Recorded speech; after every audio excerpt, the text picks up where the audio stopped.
Hello everyone दोस्तों, आज है 29 अगस्त 2024 और आज के इस वीडियो में हम 29 अगस्त 2024 से बनने वाले महत्वपूर्ण करंट अफेयर्स के बारे में चर्चा करने वाले हैं। दोस्तों, अगर आप स्टैटिक जीके तथा अन्य एमसीक्यूज लगाना चाहते हैं तो आप हमारे टेलीग्राम चैनल से जुड़ सकते हैं, जिसका लिंक डिस्क्रिप्शन में दिया गया है। साथ ही दोस्तों, अगर आप हमारे चैनल पर नए हैं तो चैनल को सब्सक्राइब जरूर कर लें। तो चलिए चलते हैं हमारे पहले प्रश्न की ओर। हमारा पहला प्रश्न है, हाल ही में राष्ट्रीय सुरक्षा गार्ड एनएसजी के नए महानिदेशक के रूप में किसे नियुक्त किया गया है? तो दोस्तों, हाल ही में बी श्रीनिवासन जी को हमारे एनएसजी के नए महानिदेशक के रूप में नियुक्त किया गया है। अगर हम बात करें बी श्रीनिवासन जी के बारे में तो यह बिहार कैडर के 1992 बैच के आईपीएस अधिकारी हैं। इन्हें हाल ही में आतंकवादी रोधी बल राष्ट्रीय सुरक्षा गार्ड एनएसजी के महानिदेशक के रूप में नियुक्त किया गया है और यह 31 अगस्त 2027 तक इस पद पर अपनी सेवा को देंगे। हमारा अगला सवाल है, हाल ही में रेलवे बोर्ड का नया अध्यक्ष और मुख्य कार्यकारी अधिकारी यानी सीईओ किसे नियुक्त किया गया है? तो हाल ही में सतीश कुमार जी को नया अध्यक्ष और मुख्य कार्यकारी अधिकारी रेलवे बोर्ड का नियुक्त किया गया है। और अगर हम बात करें सतीश कुमार जी के बारे में तो इसके पहले यह ट्रैक्शन एंड रोलिंग स्टॉक के सदस्य के रूप में कार्यरत थे। हमारा अगला प्रश्न है, हाल ही में केंद्रीय मंत्रिमंडल ने कितने नए green field industrial smart cities को मंजूरी दी है? तो हाल ही में हमारे केंद्रीय मंत्रिमंडल ने 12 green field industrial smart cities को मंजूरी दी है। दोस्तों, केंद्रीय मंत्रिमंडल ने देश के औद्योगिक परिदृश्य को बदलने के लिए राष्ट्रीय औद्योगिक गलियारा विकास कार्यक्रम के तहत 12 नए green field industrial smart cities को मंजूरी दी है। यह प्रोजेक्ट 10 राज्यों में फैले हुए हैं और 6 प्रमुख गलियारों के साथ रणनीतिक रूप से योजनाबद्ध है। अगर हम बात करें अगले प्रश्न की ओर दोस्तों, तो हाल ही में आईसीसी महिला टी20 विश्व कप 2024 की मेजबानी कौन सा देश करेगा? तो दोस्तों, यह यूएई करेगा। क्योंकि यह जब अनाउंसमेंट हुआ था कि 2024 आईसीसी विश्व कप महिला विश्व कप की मेजबानी कौन करेगा, तो यह बांग्लादेश करने वाला था। किंतु वर्तमान समय में यहाँ पास काफी ज्यादा प्रोटेस्ट चल रहा है, इसके चलते इसे बांग्लादेश से यूएई में शिफ्ट कर दिया गया है। और अगर हम बात करें यूएई में यह कहाँ कहाँ होने वाला है, तो यह दुबई और शारजहां में 23 मैच टोटल खेले जाएंगे और इसका आयोजन 3 अक्टूबर से 20 अक्टूबर तक किया जाएगा। वहीं अगर हम भारतीय टीम की बात कर लें तो भारतीय टीम की जो कप्तान होगी वह हरमनप्रीत कौर होंगी और उप कप्तान के रूप में आपको स्मृति मंधाना देखने को मिलेंगी। हमारा अगला प्रश्न है, हाल ही में खबरों में रही लखपति दीदी योजना की शुरुआत कब की गई है? तो दोस्तों, लखपति दीदी योजना की शुरुआत 15 अगस्त 2023 को केंद्रीय मंत्रिमंडल के द्वारा की गई थी। अगर हम बात करें इस योजना के बारे में तो इस योजना का प्रमुख जो उद्देश्य है वह गरीब महिलाओं को आर्थिक रूप से सशक्त बनाना है। साथ ही साथ इस योजना का जो नोडल मंत्रालय है वह केंद्रीय ग्रामीण विकास मंत्रालय है। ये क्वेश्चन इंपॉर्टेंट हो जाता है कि इसका नोडल मंत्रालय क्या है। साथ ही साथ दोस्तों, इसकी शुरुआत महाराष्ट्र के जलगांव से हुई थी और इस योजना के तहत जो भी 3 करोड़ महिलाएं जुड़ी हुई हैं, क्योंकि यह केंद्रीय योजना है तो इसमें 3 करोड़ के समथिंग महिलाएं जुड़ी हुई हैं, उसमें से 1.5 लाख रुपए महिलाएं, मतलब जो 3 करोड़ महिलाएं जुड़ी हुई हैं उन्हीं महिलाओं को 1.5 लाख रुपए बिना किसी ब्याज के, यानी उसमें इंटरेस्ट 1 रुपए भी नहीं लगेगा, उन्हें लोन के तौर पर दिया जाएगा, यानी आर्थिक सहायता प्रदान की जाएगी। इसका प्रमुख उद्देश्य है कि महिलाएं स्वयं सहायता समूह यानी जो सेल्फ हेल्प ग्रुप है इनके माध्यम से आगे बढ़ें और कुछ अपना स्टार्टअप टाइप में कर सकें। हमारा अगला सवाल है, हाल ही में समाचारों में उल्लेखित सोनोबॉय क्या है? तो दोस्तों, यह सोनोबॉय पानी के नीचे ध्वनिक का पता लगाने और सोनार प्रणालियों में उपयोग किया जाने वाला एक छोटा व्यय करने योग्य उपकरण है। दोस्तों, अगर हम इसके बारे में बात करें सोनोबॉय के बारे में तो अमेरिका ने भारत को एंटी सबमरीन वारफेयर सोनोबॉय बेचने के लिए 52.8 मिलियन के सौदे को मंजूरी दी है। यह सोनोबॉय का इस्तेमाल भारतीय नौसेना के रोमियो हेलीकॉप्टरों के साथ किया जाएगा। सोनोबॉय अत्यंत छोटे उपकरण हैं जो पानी के नीचे की आवाज का पता लगाते हैं और मुख्य रूप से पनडुब्बियों को ट्रैक करने के लिए वे एंटी सबमरीन युद्ध के लिए महत्वपूर्ण है। यानी ये पनडुब्बियों को ट्रैक करते, जो भी पनडुब्बियां अगर कोई भी देश हमारे हमारे देश में किसी देश के ऊपर पानी के माध्यम से या पानी के रास्ते के मार्ग से अटैक करने की कोशिश करता है, तो यह जो सोनोवा है वह पानी में उसकी आवाज को सुनेगा और हमें पहले ही आगाज कर देगा कि अटैक होने वाला है। और ये साथ ही साथ वे हवा से लॉन्च किए गए टारपीडो का उपयोग करके सटीक हमलों की सहायता करते हैं, यानी हम उस पर अटैक भी कर सकते हैं। कोई भी पनडुब्बी अगर हमारे देश में अटैक करने आ रही है तो इसके आवाज से हम सुन करके टॉर्पीडो के माध्यम से उस पर अटैक करके उसके जो भी अस्त्र शस्त्र होंगे उन्हें मार गिरा सकते हैं।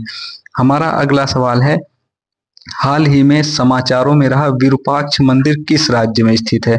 तो हाल ही में जो यह विरूपाक्ष मंदिर है वह कर्नाटक के विजय नगर जिले में हम्पी में स्थित है। दोस्तों, चूंकि कर्नाटक के हम्पी में जो विरूपाक्ष मंदिर है वह भारी बारिश के कारण मंडप के ढहने के बाद चर्चा में आया हुआ है। यह विरूपाक्ष मंदिर शिव जी को समर्पित है। साथ ही साथ 1996 से यूनेस्को का विश्व धरोहर स्थल में शामिल है। इसीलिए इस पर सवाल उठ रहा है कि अगर यह यूनेस्को विश्व धरोहर स्थल में शामिल तो फिर इसका संरक्षण क्यों नहीं हुआ? आखिरकार बारिश के चलते यह मंडप ढहने क्यों लगा? और इसका निर्माण विजयनगर, चालुक्य और होयसल काल के दौरान किया गया था।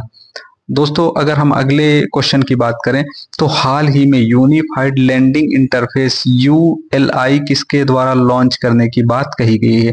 तो यह रिजर्व बैंक ऑफ इंडिया के द्वारा ULI बात की गई। दोस्तों, अभी हाल ही में UPS यानी यूनिफाइड पेंशन स्कीम को लॉन्च किया गया है, जिसका वीडियो हमारे चैनल पे अपलोड है, तो आप जा करके चेकआउट कर सकते हैं। जिसमें हमने UPS यानी जो नया अभी यूनिफाइड पेंशन स्कीम आई है इसके बारे में भी डिस्कस किया है, साथ ही साथ ओल्ड पेंशन स्कीम और इसके अलावा न्यू पेंशन स्कीम, इन तीनों के बारे में हमने डिटेल से चर्चा करी है और सभी में डिफ्रेंशिएट भी किया हुआ है, तो आप जा करके चेकआउट कर सकते हैं। तो दोस्तों, अगर हम बात करें ULI यानी यूनिफाइड लैंडिंग इंटरफेस के बारे में, तो यह भारतीय रिजर्व बैंक के द्वारा यूनिफाइड पेमेंट इंटरफेस यानी UPI को रिप्लेस, UPI के जैसा ही यूनिफाइड लैंडिंग इंटरफेस लॉन्च किया गया और इसे RBI के गवर्नर शक्तिकांत दास ने लॉन्च किया है। और हालांकि लॉन्च होगा, अभी इसका ट्रायल या पायलट प्रोजेक्ट जिसे बोला जाता है उसका वर्जन चल रहा है। इसके बाद इसे फुल रूप से अवेलेबल करा दिया जाएगा।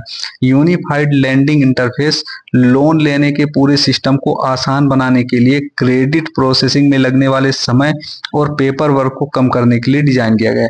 दोस्तों, अगर बात करें ULI के बारे में, तो अगर आप कहीं भी लोन लेने जाते हो तो आपको काफी ज्यादा समय लगता है। उसमें वेरिफिकेशन किया जाता है, आपका क्रेडिट स्कोर चेक किया जाता है। अगर आपका क्रेडिट स्कोर कम है तो आपको लोन लेने में काफी ज्यादा दिक्कत होती है। कई बैंक लोन नहीं देते, कई बैंक देते भी हैं, तो लगभग काफी हाई रेट से लोन आपको दिया जाता है। तो दोस्तों, अगर बात करें ULI के बारे में, तो इसके आने के बाद जो लोन लेने का सिस्टम है वो काफी आसान हो जाएगा। और दोस्तों, ये सब इसलिए गवर्नमेंट कर रही है क्योंकि वर्तमान समय में कोई भी व्यक्ति अपने पैसे को बैंक में या फिर FD के रूप पे जमा नहीं करा रहा है, क्योंकि इससे अच्छा आपका जो रिटर्न दे रहा है वो शेयर मार्केट या फिर अन्य जो सेक्टर हैं, चाहे आप म्यूचुअल फंड में लगा दो, इन सब में मिल रहा है। तो इसीलिए सरकार अब अच्छे से अच्छा सिस्टम लाने की कोशिश कर रही है। जैसे आप UPI में पिन डाल करके तुरंत पेमेंट करते हैं, ठीक उसी तरह आप पिन डाल करके इसमें लोन ले सकते हैं, यानी आपका एक क्रेडिट लिमिट रहेगी, उसके तहत आप उतना लोन ले सकते हैं। यह भी आपके बैंक अकाउंट से लिंक होगा और यह आपकी इंफॉर्मेशन आधार, eKYC और राज्य सरकार के जो भी लैंड रिकॉर्ड है या पैन कार्ड है, इनसे आपकी इंफॉर्मेशन को उठाएगा। हमारा अगला सवाल है, हाल ही में मुख्यमंत्री सुख शिक्षा योजना किस राज्य सरकार के द्वारा शुरू की गई है? तो हाल ही में यह हिमाचल प्रदेश सरकार के द्वारा मुख्यमंत्री सुख शिक्षा योजना चालू की गई है। और जो वर्तमान समय में हिमाचल प्रदेश के मुख्यमंत्री हैं तो है सुखविंदर सिंह सुक्खू हैं, उन्होंने इस योजना को लॉन्च किया है।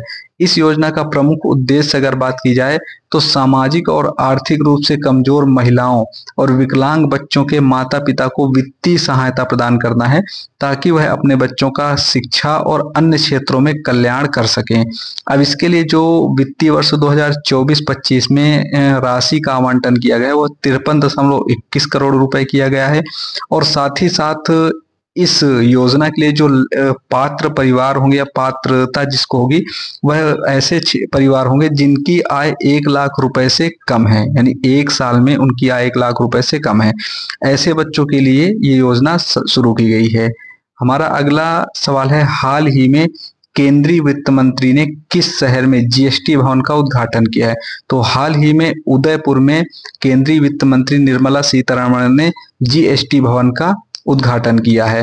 केंद्रीय वित्त और कारपोरेट कार्य मंत्री निर्मला सीतारमण ने हाल ही में राजस्थान के उदयपुर में केंद्रीय अप्रत्यक्ष कर और सीमा शुल्क बोर्ड सीबीआईसी के तहत सीजीएसटी उदयपुर आयुक्तालय के एक आधिकारिक परिसर जीएसटी भवन का उद्घाटन किया है।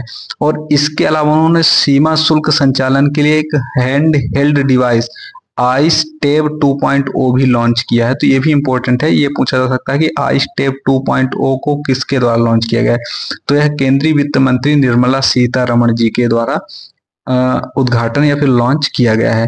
दोस्तों आज के लिए इतना ही, और मिलते हैं नेक्स्ट वीडियो में। Thank you. अगर आपको यह वीडियो अच्छा लगा हो तो इस चैनल को सब्सक्राइब जरूर करें दोस्तों। धन्यवाद।